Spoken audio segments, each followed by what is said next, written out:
In the shadowed corridors of our pandemic-stricken world, where caution sometimes morphed into an overzealous guard, we find a poignant scene of love restrained. Let's navigate this sorrowful narrative through the lens of our logical frameworks, where the inversion of intentions and outcomes paints a picture both somber and instructive. In the strictest adherence to social distancing, a balance of negations emerges, where the absence of social connection equals the absence of human comfort, which in turn equals the absence of closure in grieving. Families stand apart, love barricaded behind screens and glass, hearts aching in a synchronized rhythm of loss. The intention, pure in its essence to protect, inadvertently weaves a tapestry of isolation around those in their most vulnerable hours, teaching us that in our efforts to save lives, we must also remember to honor the heartbeats of connection that define them. The pandemic script is flipped. The cause of our reversion tale, where the presence of a viral adversary should logically prevent intimate farewells, finds its loophole.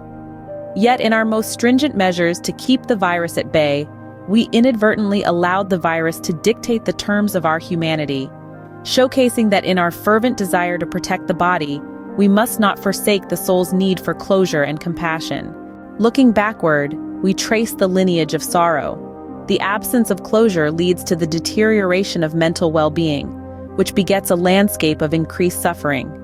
In this reflection, we see how the ripple of one decision, to enforce separation even in moments of ultimate goodbye, can cascade through the emotional and psychological health of the bereaved, highlighting the unintended consequences of our best-laid plans. In this stark narrative, the confluence of a lack of understanding and flexibility chokes the pathway to compassionate care.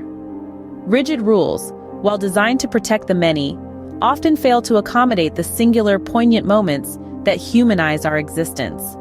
This bottleneck, where policies do not allow for the nuances of human need, illustrates a profound lesson.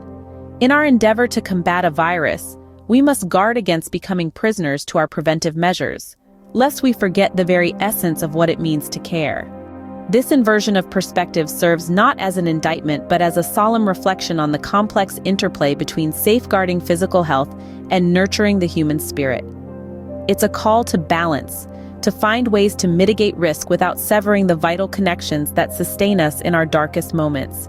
Through satire, we uncover the heartache beneath the humor, a reminder that even as we navigate this labyrinth of a pandemic, our compass should always be tuned to the frequencies of empathy, understanding, and love. And